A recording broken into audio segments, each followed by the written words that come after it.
Well, welcome back for another day of linear algebra. Today I'm going to be finishing up that section 1.7, moving on into 1.8, and if I'm lucky, I'll dabble in a little bit of 1.9. Chapter 1's kind of long. There's 10 sections in it. But remember, after Chapter 1, we're about to have our first test. So I'm looking at having our first test a week from Tuesday, just to let you guys know, but we'll talk more about that later. But before anything else, we have a special visitor to here today. And that is Victoria, one of my former students who made an A in my class, which is awesome. So it's about the PALS program, so take it away. All right. Hi, my name is Victoria Mulvihill, and I call it a Victory Lap senior. So I'll be graduating in December with a degree in systems engineering. And I am one of your PALs this semester. Have you all heard of PAL before? All right. So in case you haven't, it's peer-assisted learning, and I'm a leader, so I'm like an extra L thrown in there. And what that means is that this semester, I'm actually sitting in on a course for matrices and linear algebra, and I am also, so I'm relearning the material. So I took this class, I think 2 years ago, more than that, but for the past actually been a PAL leader for this course. So I've seen this material now. This is my 4th time. So I think I know it fairly well. I typically know what kind of questions are going to be asked, what kind of challenges are going to be coming up throughout the semester, although you've got, good professors, so you should be fine. But if you ever want some extra practice, we've got these PAL sessions. And these are study times where PAL leaders, myself, and then there's one other PAL leader named Jake, and we have like a lesson review session based on the material covered that week. So because we're sitting in the classrooms, we are seeing exactly what you all are learning, and we can tailor our conversations to what you are doing in your class. And so it can be beneficial to you, and we're not just throwing random questions at you, we're working through problems with you and doing that over and over again. This is a study session. So I'm going to preface this with, please don't hate me. I can't talk about homework. I can't talk about tests. I'm not going to go through a test problem with you. But what I can do is if you have a topic that you know you're struggling with, or that maybe you're sensing is going to be difficult for you, let us know. You should all be on the PAL Canvas page. You can send us an email. And what we can do is make sure that we put that topic into what we go over each day. And we can make sure that we review very similar type problems, similar type topics, so you get the practice over and over again. You may be thinking to yourself, I'm doing fine. This class is I'm doing great. Everything's making sense. But with your first test coming up, you may have noticed that most of this class is vocabulary. I don't know if that emphasis has been put on you yet, but a lot of vocabulary and stuff and how to do stuff goes beyond just what you are doing. So it's a good time to practice those skills.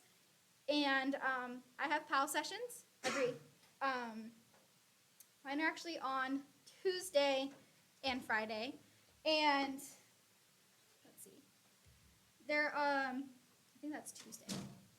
But I'll send you guys an email. You should be able to see the Canvas page. If you haven't been added to the PAL Canvas page for matrices and linear algebra, just let me know. And I will make sure that you get put on that. And you can see everything. So on that Canvas page, you'll see the link for the Zoom, which is for my PAL session tomorrow. And there's also a PAL session on Tuesdays from 1 to 2 and 2 to 2. There's also a session Tuesday from 3 to 4 and 4:10. And Wednesday, there's a PAL session from 1 to 2 and 4:10. So those are all your opportunities to get free assistance and free study time. So does anybody have any questions about that? And remember, PALS is the new name for the old system, something called supplemental instruction. And that's the whole real purpose of this thing, is that supplemental instruction.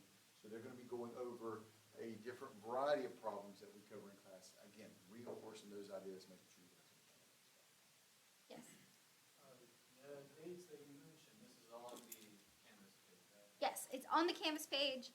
and they will never change. So every single week there will be two PAL sessions on Tuesdays, one on Wednesday and one on Friday. The time, the room, the location stays the same. So they should be on the Canvas page. If you don't have access to the Canvas page, I am going to be sending out an email with this information that will be sent back out to you hopefully. And it'll have my email on there. So just let me know if there's an issue. And I'll also post something on our Canvas site as well with their links and stuff like that, so it'll be easy access for you guys. So, It's a fun resource. We'd love to have you there.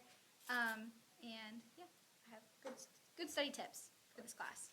and I want you guys to go so you can guys give me a report on how she's about to graduate here, so we gotta give her a really hard time. So, but I want to report on her. So these are my spies. They're gonna go to your Okay. thing and they're gonna let me know exactly how well you did. Again, being one of my former students, so there you go. So, Alrighty. And just to give you guys some reassurance, again, this is my 4th time seeing the material. I did really well in this class, and for the first time, one of the first times in math, I really liked this class. Does that make me maybe a little bit of a nerd? Possibly. pretty much, yeah. But it is a fun class, so I hope you all enjoy Making it. an A in my other class, yeah, whatever. There you go. Alright, thank you. Thank you for letting me come. You're welcome. All right, so again, PALS program, again, another great resource for you guys for getting extra help with this particular material. And as mentioned before, you know, as we talked about before, a lot of this material is also terminology. Any kind of work class you have introductory to, you're gonna see a lot of definitions and terminology. So, expect that. So, again, they'll be going over those definitions and terminologies as well. So, let's go ahead and get started on, our big lecture for today here. And that is, and again, I will also put this information on our Canvas site. You know, I have her information, they're just putting together the rest of the classes, I'll put those things, and the link, that'll be the easiest thing for me to do. I'll put the PALS link on there, so go to our Canvas page, click on it, and it'll take right to there, so you got their times and stuff like that. All right. So last time, we were talking about section 1.7, and I just got started with this idea of the new terminology here of linearly independent. It said this: a set of vectors v1, v2, v out to vr of Rn are linearly independent if for c1, c2, out to cr scalars in the real numbers, if we have this equation, c1 times vector 1 plus c2 times vector 2 plus plus cr times vector vr, and you set that equal to 0, and you solve that. And the only solutions that you get is c1, c2, c3, cr, they're all equal to 0. That's the only solution, called the trivial solution. Then the set of vectors are linearly independent. Linearly independent. What does that mean to you guys? If you are independent, let's just talk the terminology here. What do you think of when you think of independence? You're independent. What does that mean? You're on your own. You're not beholden to anybody. You're on your own. You are basically needed for any kind of set because no one else can do what you do. You're independent. Versus if there exists a C1 that is not equal to 0, so you can, I mean, that probably means there's going to be more than just one C1. You get some C1s or C2s that are not equal to 0, then they're called linearly dependent. What does dependent mean? You are dependent on somebody else. You can write one of these vectors as a linear combination of the other vectors. So I can actually make you up by looking at the combination of the other vectors. That's called dependent. And so this is what's going on, whether you're linearly independent or linearly dependent. Independent means I got to have every one of those vectors to make up my, later on we'll get into this word, subspace. But if they're dependent, that means I can write one as a combination of the others. So it means I can recreate you. You're, quote unquote, really not needed. Okay? That's a good way of looking at it and the way we're going to be looking at it stuff. So, with that being said, again, that was a review from last time. Question for you. Here it is. Are the vectors, this first vector, 1, 2, 3, second vector, 4, 5, 6, and the third vector, 2, 1, 0, are they linearly independent or linearly dependent? Now, before I get started on this, Jacob did ask me, guys, are you guys sitting in the same seat you were sitting in before? because we're actually taking roll on your seat. So if you're sitting in a different seat, let him know about it, because we're trying to take roll off of people and making sure you're getting credit for actually being here, and for the people who are not here, well, they fail. All right, so make sure you get credit for actually being here and stuff. All right, so are these vectors linearly dependent or independent? How do you figure this out? Well, back to our definition. What do I need to do? Well, I need to do a C1 times that first vector, 1, 2, 3, plus a C2 times the second vector, 4, 5, 6, plus a C3 times that third vector, 2, 1, 0. And I'm going to set it equal to the 0 vector, which this is a three-dimensional vectors here, 0, 0, 0. Now, the question basically is this. Can I actually find C1, C2, C3? Or the only way I'm going to get 0 out of this thing is C1 has to be 0, C2 has to be 0, C3 has to be 0. That's one solution, guaranteed. All the C's being 0 will give you the 0 vector. What if there is a non-trivial solution? If it is, then we say the system is linearly dependent. If the only answer is C1 equals 0, C2 equals 0, and C3 equals 0, then that means they're linearly independent. Does that make sense? So, how do you solve this? And again, I'm running it the long way, but we're really at the point where we're starting to look for shortcuts on this stuff. Shortcuts meaning that I can actually go immediately to a particular matrix and stuff like that. So what does this mean? Well, there's several different ways. You can sit there and say that it's going to be like C1 plus 4C2 plus 2C3 equals 0. You can write them as equations. 2C1 plus 5C2 plus C3 equals 0. And the third equation is 3C1 plus 6C2 pretty much plus 0C3 is equal to 0. But if you were going to solve a system of equations like this, how would you do it? Augmented matrix. So what would that augmented matrix look like? It would be the coefficients. 1, 4, 2, augmented with 0. 2, 5, 1, augmented with 0. 3, 6, 0, augmented with 0. But did I actually need to write this mess out, or could I have gone straight from the column vectors to the column matrix? Hint, hint, hint. The shortcut methods is what I'm trying to show you guys. So now, how would you do this? What's your next move? All right, got to pivot right there because I was nice to you guys. Take row 1, multiply it times -2, add it to row 2, replacing row 2. And I would do -3 times row 1, add it to row 3, replace row 3. So what do I get when I do that? I get 1, 4, 2, augment 0. Let's see here, make sure we don't screw this up. -2 times 1 is -2 plus 2 is 0, that was the point. -2 times 4 is -8, plus 5 is -3. -2 times 2 is -4, plus 1 is -3. 0 times -2 plus 0 is still 0. Okay, now let's sweep down and kill this guy off. 3 times -3. -3 times 1 is -3 plus 3 is 0. -3 times 4 is -12 plus 6 is -6. -3 times 2 is -6 plus 0 is -6. And 0 times -3 plus 0 is still 0. What's your next move?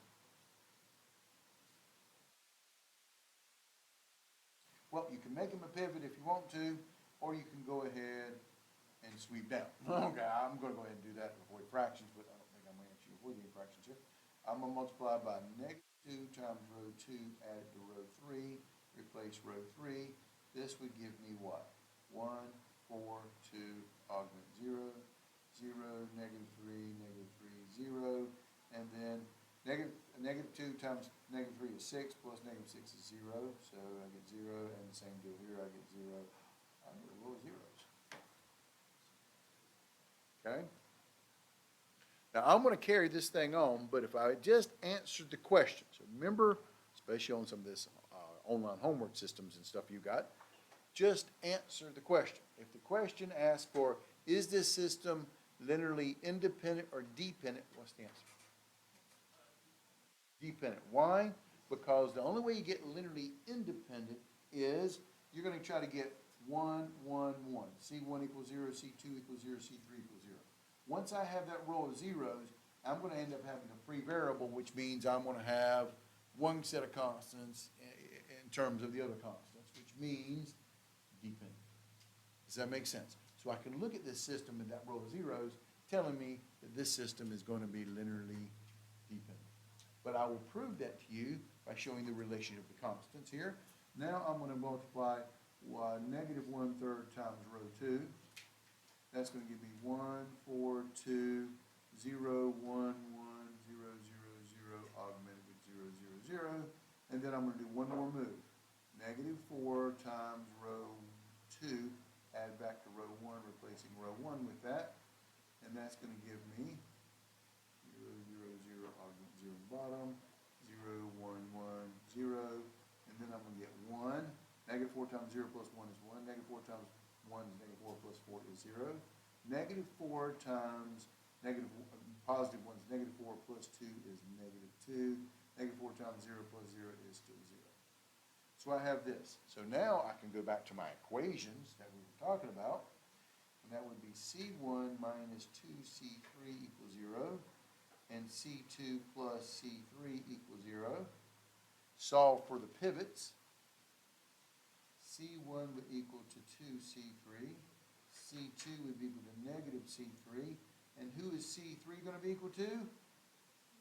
C3. Why? Because he's free. Free variables get to be equal to themselves. Which means that to solve for this C1, C2, C3, that would be equal to 2, negative 1, 1 times C3. You pick C3 and it will force what C1 and C2 have to be, which means it is what?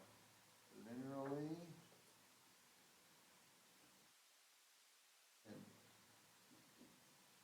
Does that make sense? But I kind of knew that when I got that row of zeros. Question? So on like a homework problem that has this exact question, Yeah. could we stop with that row of zeros? It depends on what question I asked. If I asked you, is the system of vectors linearly independent or dependent? Yes. If I asked if it's linearly dependent, what is the relationship? Then I'll make you keep on going. Does that make sense? All right. So what about this set of vectors? Okay. I gave you a different set of vectors here. It is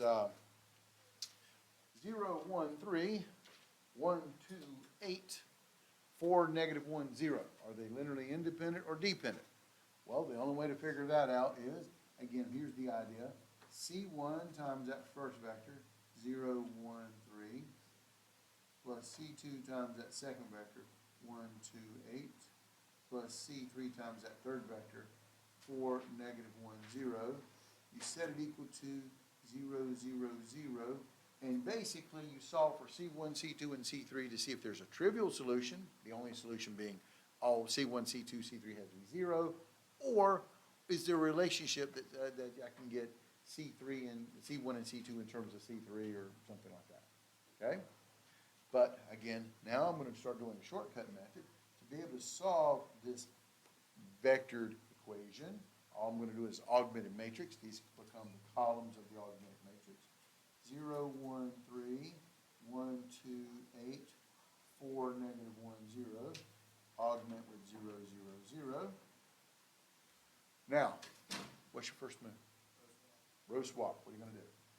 Swap R1, and let's go with R2 because it's already got the 1, right?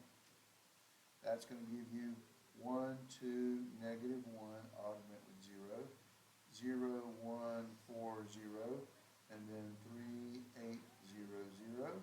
My next move is to sweep down and make some zeros. So negative 3 times row 1 added to row 3. Whatever I add to, I replace. So that would be 1, 2, negative 1, augment 0, 0, 1, 4, 0. Negative 3 times 1 is negative 3 plus 3 is 0. Negative 3 times 2 is negative 6 plus 8 is 2. negative 3 times negative 1 is positive 3 plus 0 is 3, and 0 times negative 3 plus 0 is 0. Now I got my pivot here. I'm going to sweep down and make a pivot. I make a 0 down there by taking negative 2 times row 2, add it to row 3, replacing the old row 3 with that. This would give me 1, 2, negative 1, 0, 1, 4, augment 0, 0. And then this would be 0, 0. Negative 2 times 4 is negative 8, plus 3 is what? Negative 8 plus 3 is what? Negative 5. Negative 2 times 0 plus 0 is 0.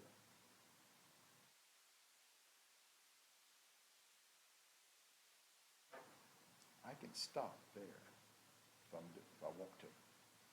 Why? This tells me a lot. Right, well, okay, no. Careful on what you just said there. What is negative 5C3 is equal to, okay, there we go, is equal to 0, making this guy C3 equal to 0. And if C3 equals 0, you can kind of back substitute, but where are your pivots at? You've got a pivot every row. In this one, you can make a pivot if you really want to, and I would have done this. Negative 1/5 times row 3. And replace it 1, 2, negative 1, augment 0. 0, 1, 4, augment 0. And 0, 0, 1, 0. That right there is telling me that C3 is going to be 0. And if C3 is 0, I can sweep up and make a 0 there, which means C2 is going to be 0. I can sweep up and make a 0 there. And if C2 is equal to 0, I can sweep up and make a 0 there. I can stop here, but eventually, if I continue on, I would get this.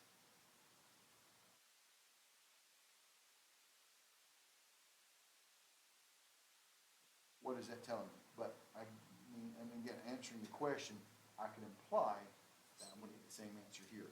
What is this thing actually telling me? C1 is going to be equal to 0. C2 is equal to 0.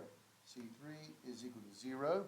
And when you have that case, vectors V1, V2, and V3 are linearly what? Independent.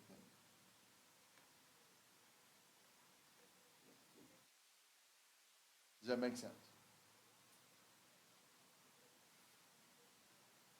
I cannot write one of these vectors as a linear combination of the other vectors. They're all unique, and I need them for whatever thing I'm planning on playing with down the road. Does that make sense? Now, linearly independent versus linearly dependent and a characterization of that. So, does this make sense? Question, yes ma'am? So for independent, it's like basically if you have like only pivots and only one of the pivots and an answer. Well, not just the answer, we're setting it equal to 0, so the only answer you're going to get is zeros. That's what makes it linearly independent. So comparing this answer compared to what we did up here, what made this guy linearly dependent is I didn't get C1 0, C2 0, C3 0. I got a relationship between C1, C2, and C3 by this vectored parametric vector form here. C3 could be 0, and then, yeah, I get all of them be 0. 0 is always an answer. But if C1 was 1, then C3 is 1, then C1 would be 2, C2 would be negative 1, and C3 would be 1. There is a non-trivial, a non-zero solution of the relationship between the vectors, which tells me that I really could have solved for one of these vectors in terms of the other two vectors. And that's that linear dependence that we're talking about. One is dependent on the other. Okay?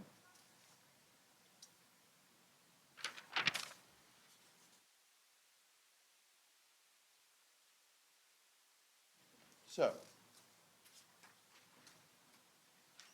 my characterization here, so I can blow this thing up here, of linearly dependent means, what it really means here.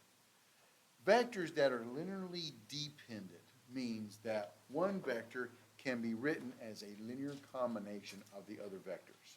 So, I'm trying to draw my awesome picture here, but even use my colored ink pens here. So, I've got here I got x-axis, x1 axis, x2 axis, x3 axis for those people who had Calc 3.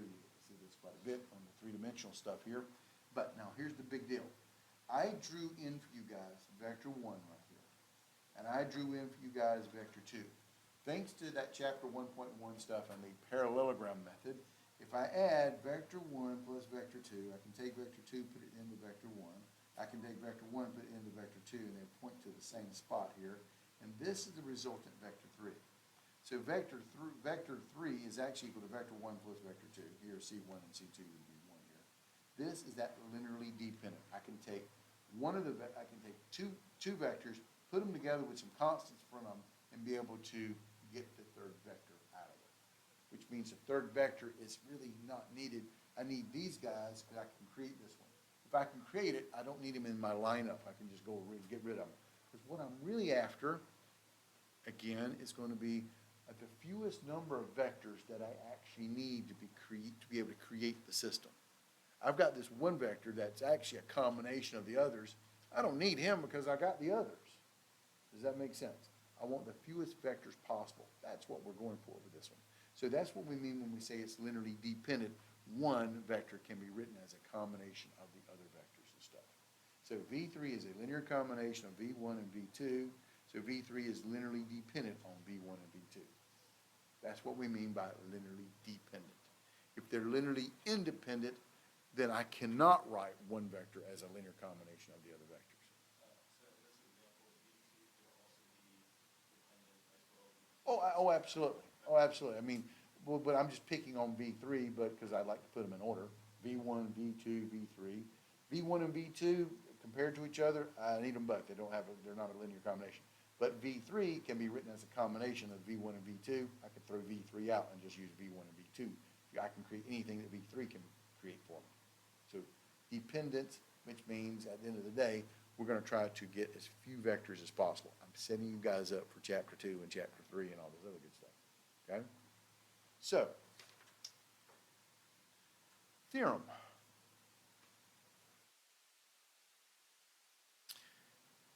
A set of vectors contains more, a set of vectors contains more vectors than there are entries in each vector. Then the set of vectors is going to be linearly dependent.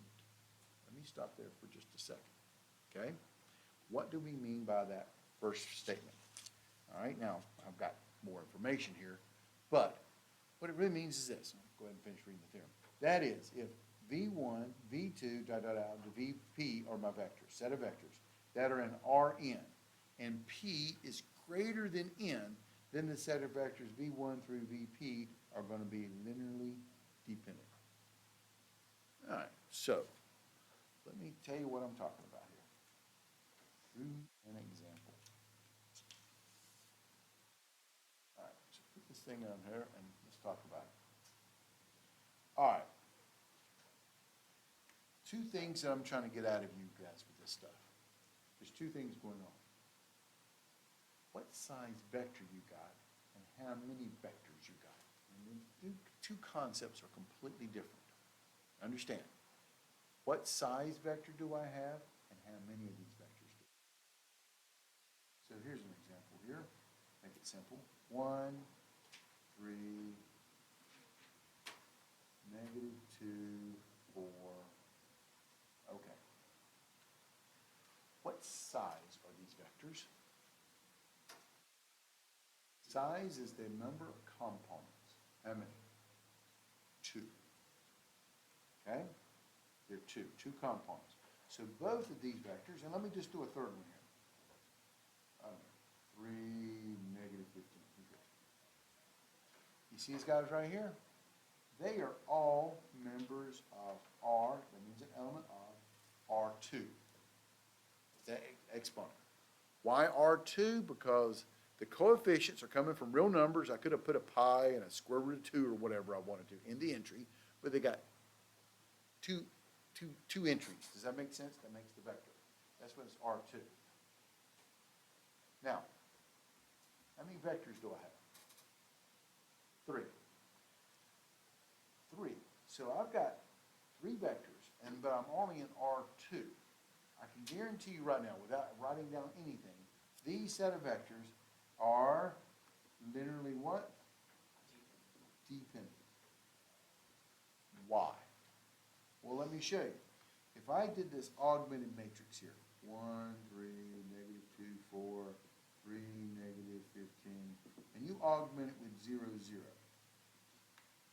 What is the best row reduction in reduced row echelon form could you possibly get off this guy?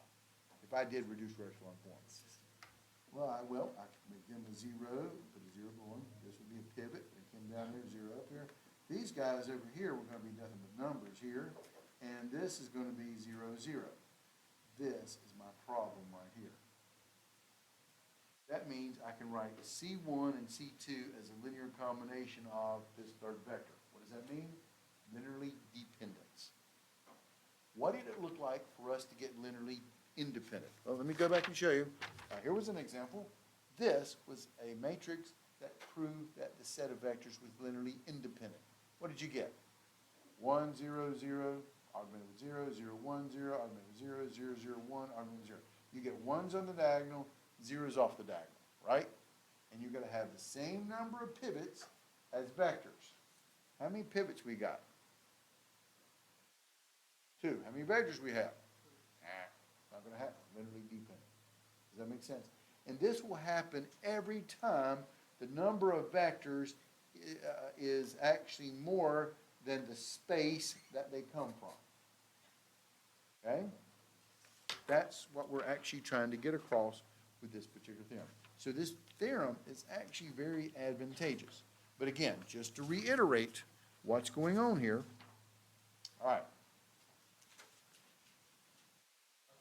Yes. What do you mean when you say like more than this space they Okay, so let me go back to my little example here. Hold on. Here we go. What space? This R stuff is the space of where the vectors lie. This is a R2 vector. Why? 2 components. Well, I'll give you another one. Hold on. Write another one down here for you.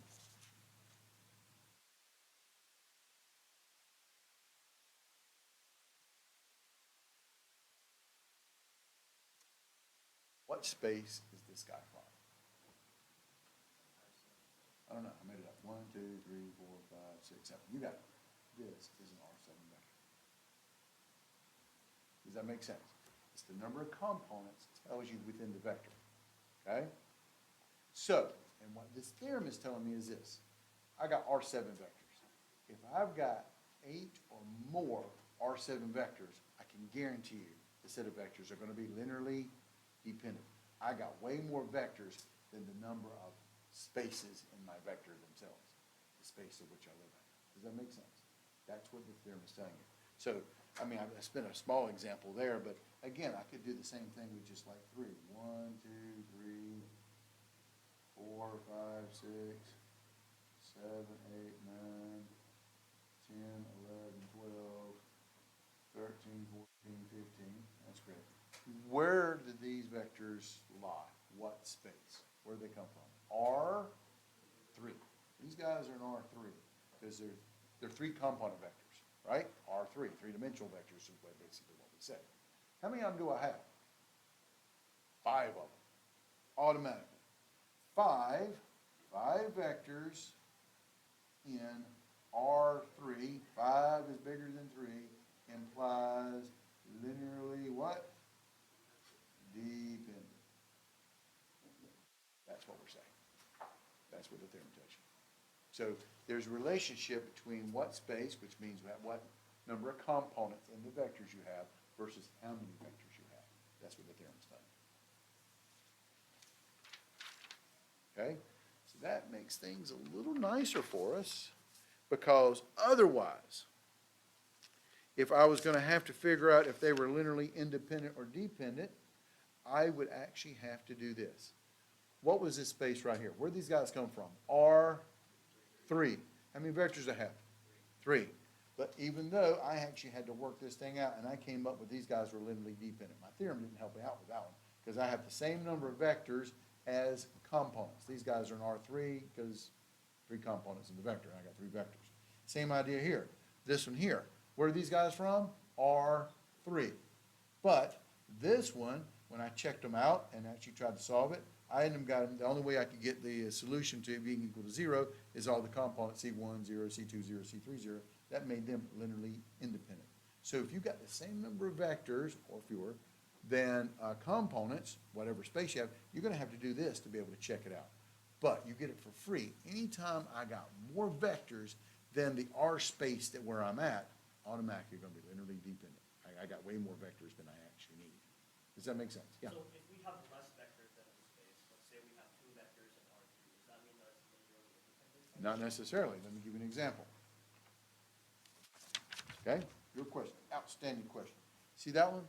That's an R7. I'll give you another one, R7. Here's another one.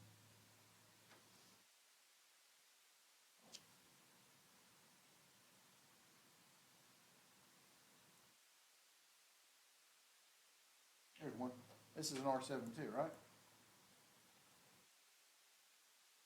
Literally independent or dependent? Well, hopefully you saw the math. I took this vector, multiplied it times 2, and created this vector, okay? So these guys are actually linearly dependent, right? Because I just multiply this one by 2 and I get this one. So that's dependent. I can get one vector by some kind of a multiplication of a constant times one vector, maybe adding another vector, we only have 2 vectors here. So not necessarily is my point. Just because I had fewer, I'm gonna have to check them out and see if they're gonna be linearly independent or dependent. This one's dependent. They're not all guaranteed to be independent. I don't get that one for free. But as long as I got more vectors than my space that where the vectors live in, I'm guaranteed to have a dependent system. Okay. So it's based off the components and like of each vector, Yeah. how many vectors there are. Exactly, exactly. So, with that being said, okay, we have this, all right, and again, to try to help you out with this, linearly independence of matrix columns. If you'll notice, what I did was I have those vectors, and when I created a matrix, those vectors went into the column of my matrix, right? So, columns of a matrix A are linearly independent if and only if, when you set the equation, A, matrix A times X equals 0, only has the trivial solution. And again, referring to that terminology I used before. Trivial solution means that C1 equals 0, C2 equals 0, C3 equals 0. All the coefficients have to be equal to 0. Okay? So, idea, 1 or 2 vectors. If you got one vector, so just one vector, doesn't matter R7 or whatever place I'm playing with. If I only have one vector, it is linearly independent if it is not the 0 vector. The 0 vector is always dependent upon, in fact, you've got zeros, but we'd always call that one vector, if you got the 0 vector, dependent, otherwise it's linearly independent. One vector is linearly independent. You gotta have that one vector because you don't have anything else besides that one vector, as long as it's not 0, okay? If you happen to have 2 vectors, 2 vectors are linearly independent if one vector is not a scalar multiple of the other vector. That was that trick I just played with you a few seconds ago. I multiplied that first vector times 2 and got the second vector. That made them linearly dependent. But as long as you don't have a scalar times 1 gets you the other vector, if you got 2 vectors, you don't have to do all this matrix row reduction and RREF stuff to be able to see if they're going to be linearly independent or dependent. You can look at it and go, can I multiply a vector constant times this vector and get this vector out of it? If I can, linearly dependent. If I cannot, it is linearly independent. That's what this is telling me. But if I got 3 or more vectors, okay, and I'm assuming that the size is more than 3 here, 3 or more, okay, so we're talking about R3 or whatever, they are linearly independent if you set up that equation, C1 times V1 plus C2 times V2 plus plus CR times VR equals 0 implies that C1 equals C2 equals C3 equals all the way up to Cn, they're all equal to 0. You get the trivial solution. So there's a point where I'm going to have to actually set up that system. But with 1 and 2 vectors, you can look at these things and tell if they're going to be independent or dependent without having to do that system equation thing that I did just a few minutes ago. Okay? And what I mean by that, that system of equations, is this. This was R3. I had 3 equations. I actually had to put the C's in front of them, and I had the row reduction to figure out if it's going to be linearly independent, or in this case, linearly dependent, or linearly independent. I can't avoid that as long as I have 3 or more vectors on these things, and I got 3 or more components. tying in that other one. So, with that being said, all right, time for a quiz now. Okay, not really a quiz, it's to see if we can do this. 10 seconds or less.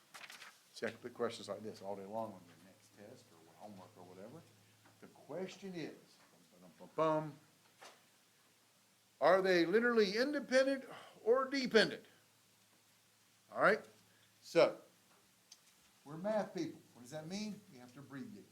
So LI, what do you think that stands for? All right, and LD. Okay, good. So we got our code down now. So here we go.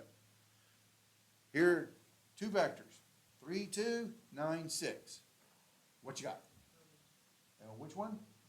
LD. Why is this one going to be an LD? You multiply the first vector by 3, it's equal to the second vector. That's dependence. If you could not find that constant, it would have been called linearly independent. Again, talk about what we just did with the little theorem a few seconds ago. What about number B? 2, 4, 2, 1. Linearly independent. Why? To go from 2 to 2, I have to multiply by 1. But if I multiply by 1, 4 times 1 is not 1. I get 4. I don't get the same component. That's linearly independent. Again, this is an observation. I'm trying to show you guys examples of when I don't have to write my system of equations and start row reducing this stuff. I can look at the vectors and see. All right, look at the next one. 1, 0, 2, negative 1. Linearly independent. There's no way to multiply a constant, non-zero constant, times the first guy to get the second guy. Does that make sense? Letter D. Negative 1/2, comma 0. How do you know it's linearly independent? Right. We had this little statement a few seconds ago. If you only got one vector, as long as it's not the 0 vector, it's automatically linearly independent. Does that make sense? Okay, the next one.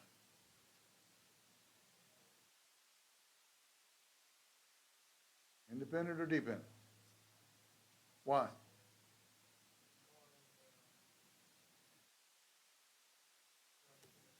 All right, this goes back to that big theorem we just talked about a few seconds ago. Where do these vectors come from? R what? 2. 2 components, these vectors, R2. How many of these vectors you got? You got way more vectors than the space in which it lives. This is R2, you got 3 vectors. By that, this is going to be linearly dependent, and I'll just put the words by theorem in case you want to go back and look at that theorem. When you got more vectors than the number of components, you got it, linearly dependent. Again, the purpose of this exercise is to not actually do a bunch of math, but to look at them and go, oh, clearly, linearly independent, linearly dependent, all the way down the line.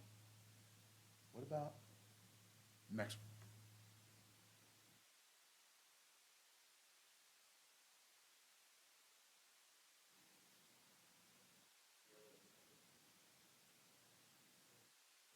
one? I got linearly independent.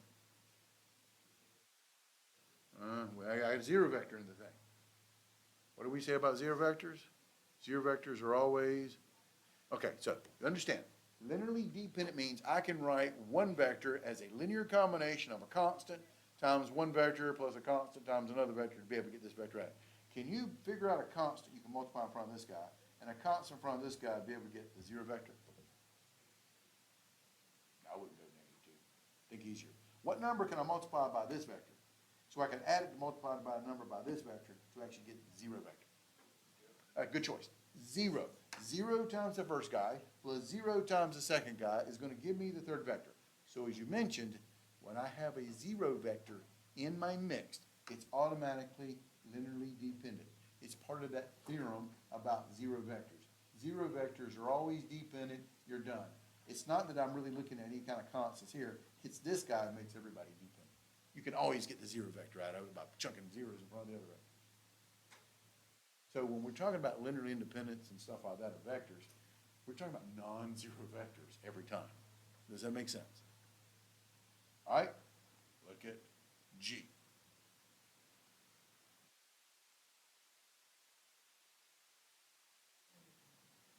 LI or LD?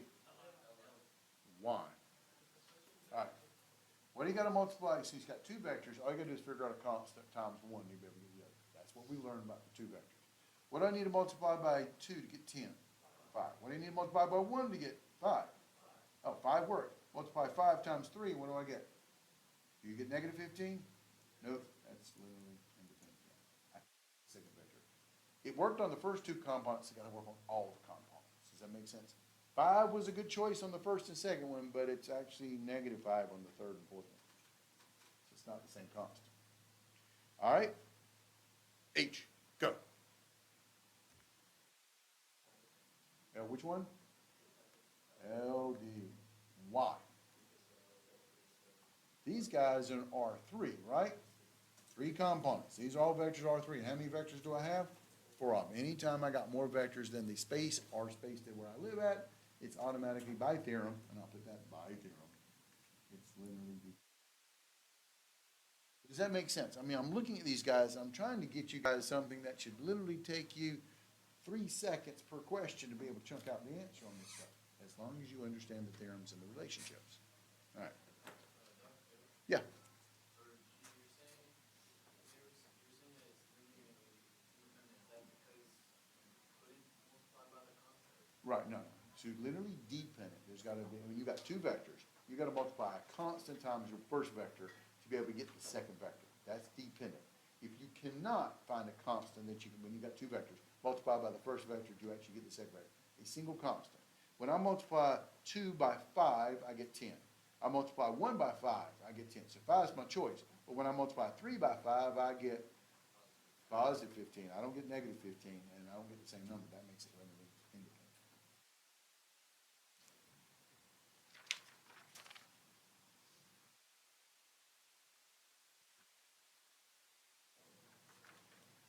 Section 1.8. Introduction to linear transformations. Yeah. Go for it, sorry. Just to reiterate, for C and D, For C and D, right here. so those are both linear independent because of the zeros, or? Nope, this one is linearly independent because I got 2 vectors. There's no way to multiply a constant times 1 vector to be able to get to the second vector. What are you gonna multiply by 1 to get 2? 2. But when you do 0 times 2, I don't get negative 1, I get 0. So there's no constant multiply. When you got 2 vectors, all you gotta do is multiply a constant times the first one. And if you can get the second one, linearly dependent. If you can't get the second one, linearly independent. I can't get the second one, linearly independent. D, that was one of our theorems. If you got 1 vector, it is automatically linearly independent unless it's the 0 vector. 0 vectors always make the system dependent. That's why F was automatically dependent. You had the 0 vector in the mix, makes it dependent, per of our definition. Okay. Now, back to 1.8. 1.8, Introduction to Linear Transformations. Now, the goal here is this. We're going to expand, and this word linear transformation is going to be in your future a lot. Okay? So, here is the deal. We want to consider the matrix equation AX equals B. As, for example, here's a matrix A, 1, 3, negative 5, 1, 1, 4, 0, 2. By the way, what size is this matrix? 2 rows, 4 columns, row by columns, 2 by 4. Very good. When you multiply by the x vector, I made it 1, 1, 1, 1. That'll be 1 times 1 plus 3 times 1 plus negative 5 times 1 plus 1 times 1, I get 0. And 1 times 4, sorry, 1 times 1 plus 4 times 1 plus 0 times 1 plus 2 times 1, I get 7. I get this b vector, 0, 7. So notice this matrix was 2 by 4. This is a 4 by 1. So it end up getting a matrix vector, a vector of 2 by 1. Does that make sense? Okay. And same matrix here, same old matrix A there, that's a 0 right there. So when I multiply that matrix A times a different vector U, the U vector is the 2, 4, 1, negative 9, I actually get the 0 vector, 0, 0. So I can multiply A times 1 vector X, I can multiply A by a different vector and get a completely different answer, 0 in this case. So you can think of a matrix A as acting on a vector X to get a new vector AX. So here's your new vector AX, we call him B. Here's your new vector AX, and we call him 0. So this acting on, notice I put that one in quotes here, is acting on a vector. So matrix is A transforms, and we're talking about matrix here, let me put that word up there. Matrix A transforms vector X into B. So matrix A, when you slap him times X, it turns it into vector B. And when I take U and multiply A times U, A transforms U into the zero vector, okay? And notice also something else here. What space, what size is this X and U vector? What are they? They come from R who? R4. Where does the resultant vector come from? R2. So matrix A is taking vectors from R4 and transforming them into vectors of R2. Okay? New terminology, the word transforms. So solving AX equals B is really finding all vectors X in R, in this case 4, such that A transforms these vectors into the B vector. So new terminology here, this idea of transforming, mapping, if you will, from one space to another space. R4 vectors are being transformed, mapped to R2 vectors in my example, okay? Now, with that, again, terminology is what I'm after. So that's why you notice I've done a lot more writing up on my notes and bringing here so I can talk to you about them, so I can just put up my definitions up here. So 1.8, I'm doing that. Here's another one.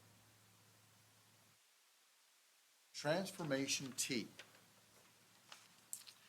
A function or mapping from Rn to Rm is a rule that assigns each vector x in Rn to a vector t of x in Rm. So we're going to go from one space. Let me take the last example. I believe we went from R4 to R2. Now I'm trying to be general. I'm going from Rm to Rn. Okay, I'm excuse me, Rn to Rm. Let me get them right in my right order. Rn to Rm. Okay, so the transformation T, because transformation, function F, transformation T. We're math people. Don't think too deep in this. T, acting on vector X, will give me a vector in Rm. X is in Rn, but when you slap him up on T, you get Rm. So we're going to talk about domain and codomain. All right. What's domain? All right, let's go back to, I don't know, 7th grade. What is the domain of a function?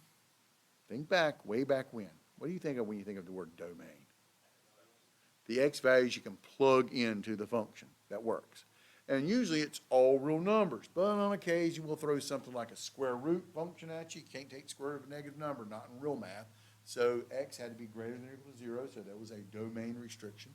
Let's see here, logs. You can't take the log of 0, nor can you take the log of negative numbers. So when you take the log, natural log or something or other, of a x's have to be strictly greater than 0.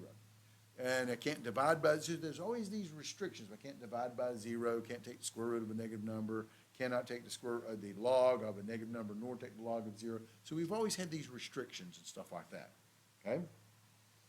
Domain is the kind of vectors you can plug into the transformation. What is the codomain? Now, here's where people get messed up at. And this is why I did my little example over here. You guys are probably more familiar with the word range than anything else because you all went to a public high school system or whatever, and we all studied the word domain and range, okay? So, domain is my input. What's range? The y values, or the output, right? So, but we have a problem in our description there. We got the word codomain, and we got the word range, okay? So, let me give you an example and show you the difference.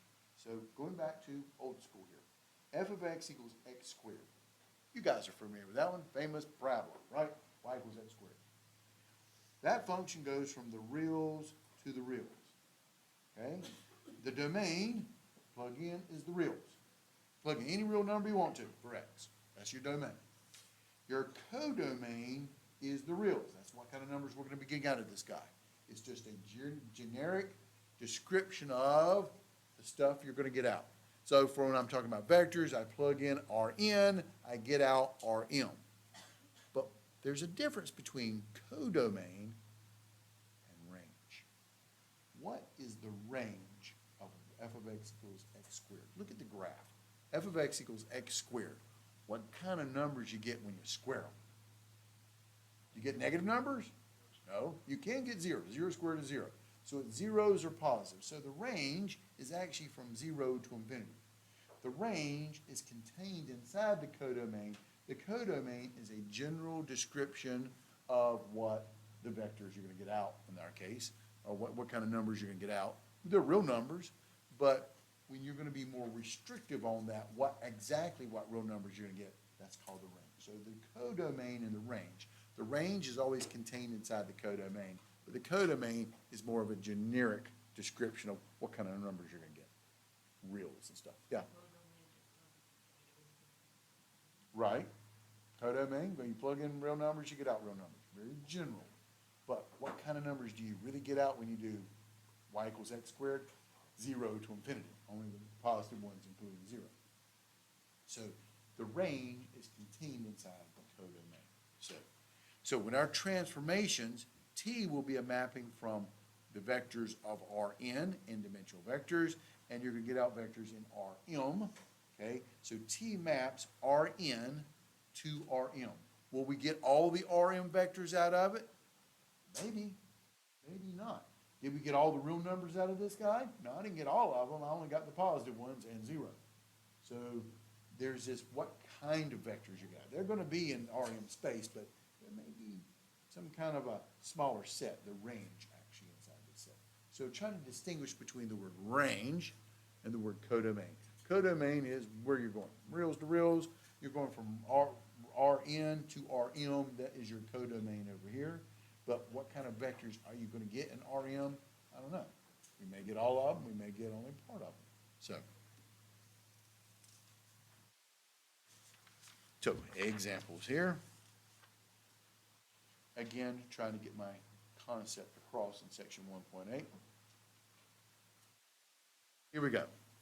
Linear transformations. Matrix transformations. And I'm making a connection between linear transformations, T, and matrix transformations, dealing with matrix.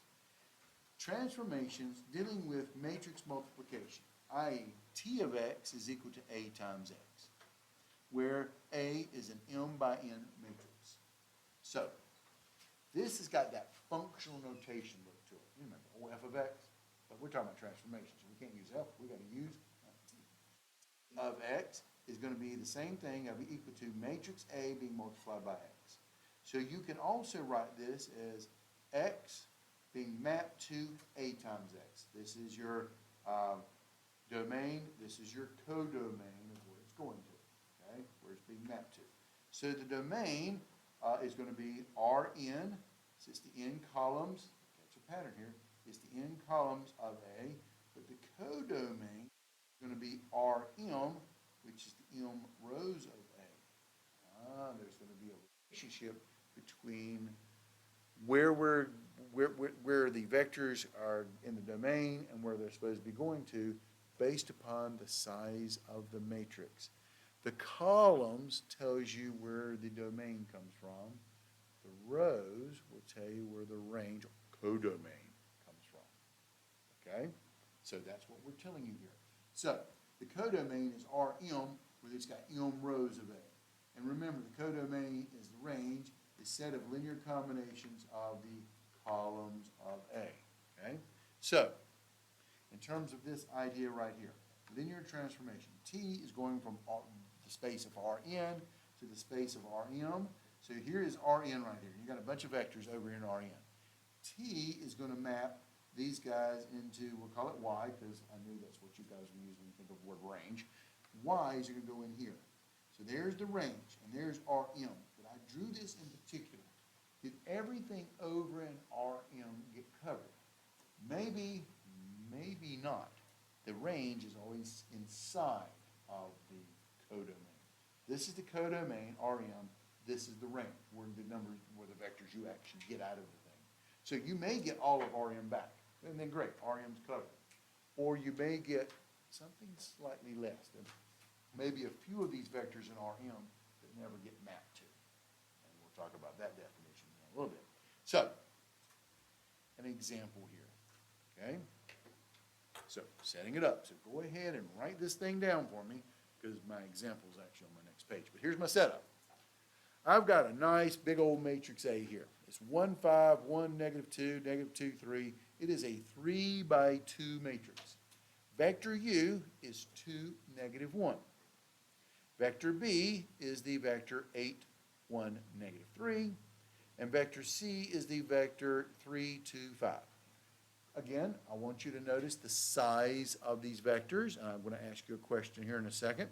Notice here, this is a matrix A. It is what size? 3 by 2.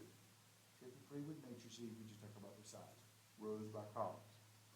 Look at vector U. What space does it come from? R2. Very good. Look at vector B. 8, 1, -3. What space does it come from? R3. C, what space does it come from? R3. You can tell the space by the number of components in the vector. Does that make sense? Okay? We're going to define a transformation T going from R2 to the space R3 by T of X is equal to matrix A, there's my matrix A, being multiplied times X vector. Okay? So, you got him down yet? All right. So, T is going to map R2 to R3 by matrix A. Now, while you guys are talking, I'm going to give you guys some helpful hints. Look at the size of matrix A. What is it? 3 by 2. But when you talk about it being representing a transformation, T goes from R2 to R3. Now, if you're like me, when you look at the numbers 3 by 2, and then it's going from R2 to R3, it's backwards. Okay, right? 2, 3, 2, 2, 3. That's what the transformation does. Because why? When you multiply by a matrix, let's talk about matrix multiplication, back to previous sections. This is a 3 by 2 matrix. What kind of vector do you have to multiply by a 3 by 2 matrix on? What size vector does it have to be? 2 by something, or 2 by 1 if we're talking about vectors. So it's got to be 2 by 1. So that's why the 2 shows up here. And then if you multiply this matrix by a 2 by 1 vector, 3 by 2 times a 2 by 1, the 2's match up and cancel, and you'll be left with a 3 by 1, and these guys are in the, quote, codomain range. Does that make sense? That's why it's going from 2 to 3, because the matrix is 3 by 2, but you got to multiply it by a 2-dimensional vector, and you're going to get a 3-dimensional vector as a result. There's a pattern there. All right, so turn my page. Okay, so here, good. Now I got something I can write on. So I went ahead, because I knew you guys were going to be slow, so I went ahead and wrote down matrix A again for you. Here's U, here's B, and here's C. Now I got some questions for you. Write out T of X for a general X. And again, it's about terminology. Watch how I'm writing these questions. So write down the questions as well. You may see them again later. Write out T of X for a general X equation, X vector, where the transformation T is based upon matrix X. So here's my goal. My goal is to find what is T of X going to be equal to. Well, that's going to be matrix A times X. Well, what was that matrix A? I got him up here. What was it? 1, 5, 1, -2, -2, 3. My question is, what does the vector X have to look like? What size matrix was this guy? 3 by 2. What size does he have to be? To be a vector, he's going to be by 1. It's going to be a 2 by 1. So here's my X vector, and I'm going to be general. I'm going to call him X1 and X2. He's got to be a 2-component vector. That's my general vector, what I'm referring to. Does that make sense? So, what is the result? Now multiply this thing out. Now, this is a 3 by 2 times a 2 by 1. What size will this thing be? 3 by 1, right? Rows by columns. 1 times x1 plus 5 times x2, that'll go into the first row, first column position. 1 times x1 minus 2 times x2 would be on the second position. Row times column, negative 2 times x1 plus 3 times x2. That is what my resultant is. That's the answer that I'm looking for. Does that make sense? General form, just use x, or x1, x2, or x, y, whatever you want to use. But you have to define, that's what the vector is. Okay? So this is my solution. And just to let you know, it was a 3 by 1. Now, continuing on. Find T of u, the image of vector u. Again, I'm defining words as I'm doing these examples. That's really what I'm after here. So what is the image of u? So that would be T of u.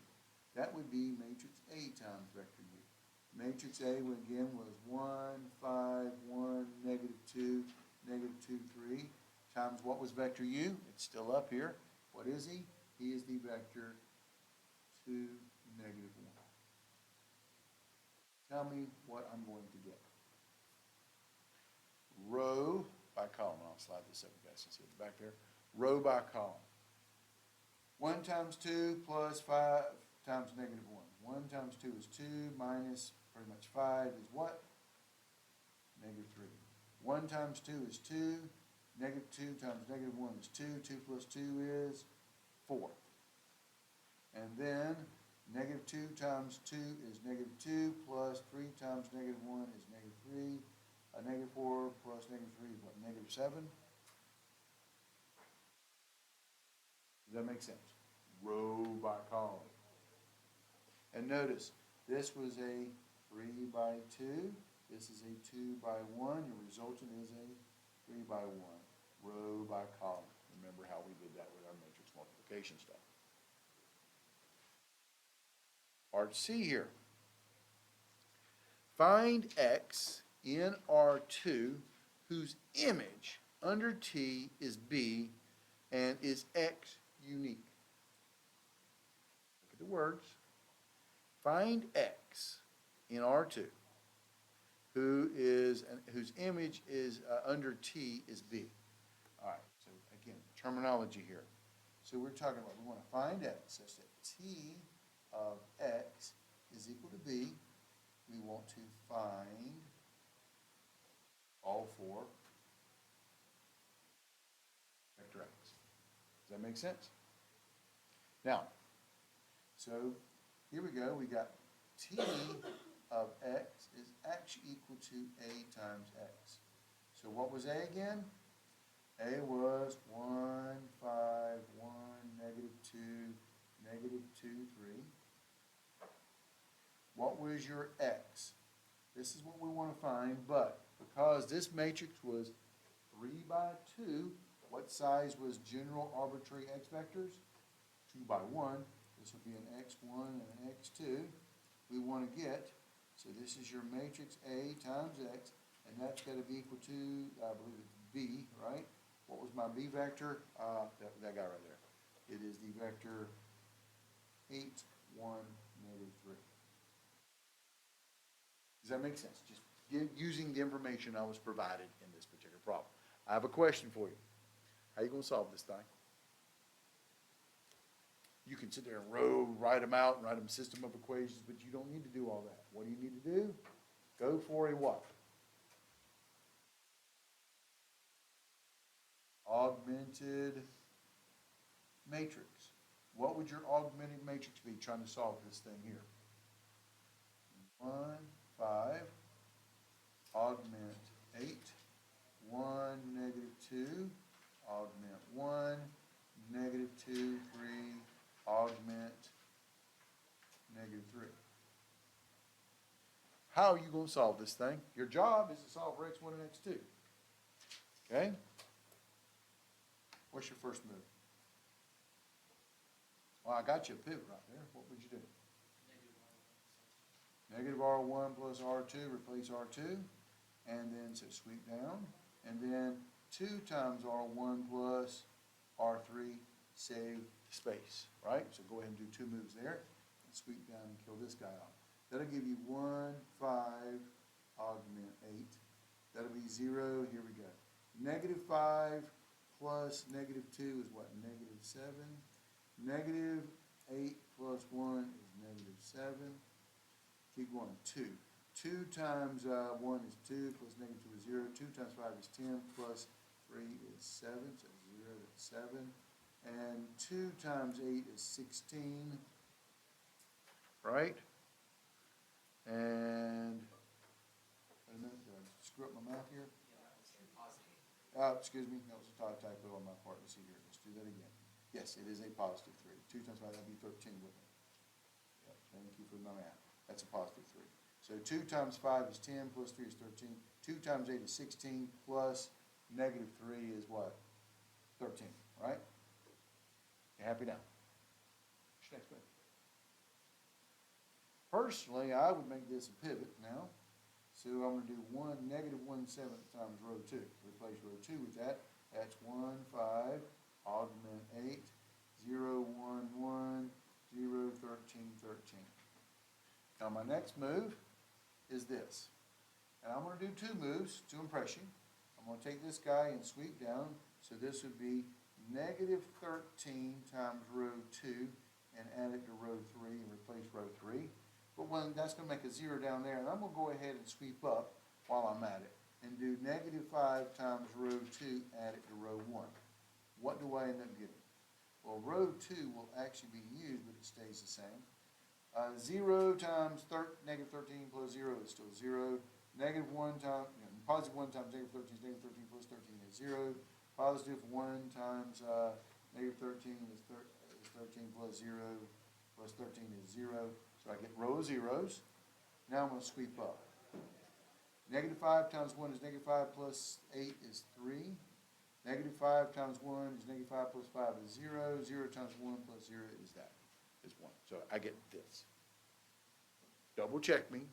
You confirm. What is this telling me? Well, this represents x1 and x2. So can you please solve for me what x1 is? 3. x2 is equal to 1. Row of zeros is telling me I don't need it. So what would my x vector be? My x vector would be the vector 3, 1, and notice this is an element of R2. There is the solution. So, question, is the vector unique? All right, it's one of those, you don't get multiple guesses at this one, there's only one guess. Yes or no? Really? 3-1. Anything else look like 3-1 to you?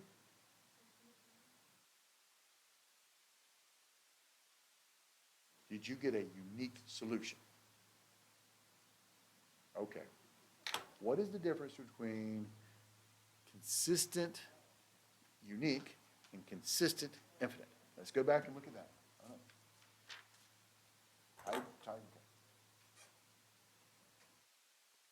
Consistent, unique. What kind of answer do you look like? Number, number, number. What does a consistent infinite look like? Okay, that's what I want to hear. Free variable, your words, excellent. Which means it's going to look like x1, x2, x3. This would be like 1, 3, 1 times an x3. There's a free variable there. Let's just make this 11 or something like that. Okay, so times x3. You get a free variable when you have an infinite number of solutions. No free variables. You just get a number when you get a unique solution. Got it? Inconsistent system meant that I got a matrix that had zeros augmented with a number, not 0, and if you just throw that one out because there's no solution. So, again, I ask you now, look at this answer. Is this answer unique, or is it consistent infinite? Okay. Okay, so the answer to the question now is yes. This is a unique answer. There's only one answer. There's no free variables on this thing is the point I was trying to make. Yeah. Okay, sorry. If we had gotten inconsistent, that would mean that there's no X vector. Exactly. If you got in this system and I got 0, 0, 13, let's say, then you are done. There is no solution. There is no X vector that will solve, A times X equaling to that B vector. There is no X vector to solve that. Or I could have gotten infinite number of solutions. I would have gotten like a row of zeros here and a row of zeros here, and when you wrote this thing out, you would have gotten that parametric vectored form, and you would have had a free variable. With those free variables, you're getting that infinite number solution. I didn't get that either. Does that make sense? Has this been helpful for you guys? Again, I'm trying to tie in all this stuff with this higher level material as well. Okay? There's one more before I let you go. I got like 1 second here. Here we go. Find this one. Is C in the range of T? Does C equal to A times X for some X in there? What am I going to do? So in other words, C times X equals C, right? But this is equal to A times X equals C, and once again, is C in the range for some X? Well, basically, for it to be to some X, you're going to have to sit there and basically solve for X. So again, we're going to have to solve for X. So your matrix A again was this 1, 5, 1, -2, -2, 3. But augment this time, you got to have your C vector. What was the C vector? 3, 2, 5. Does that make sense? Now, because I'm running out of time, I'm going to help you out. When I start doing my row echelon form, I didn't get it down to this. I got 1, 5, augment 3. I got 0, 1, 1/8. And then I got 0, 0, 64 sevenths. 64 sevenths. I got 64 sevenths. Now, goes back to answering my question, what you just asked. What about it now? Okay, so this right here says it's what? Inconsistent. What does inconsistent mean in terms of the context of my problem? Okay, C is not in the range of the transformation T. Does that make sense? The C vector is not. There is no X that will give me this guy, so it's not in the range. Does that make sense? Because it's inconsistent. So it kind of ties back into your question stuff. Does this help? Study hard on this. We'll finish up starting 1.9, finish up a little bit more of these definitions in 1.9 and 1.10 next time. So study hard, and I'll see you guys on Tuesday.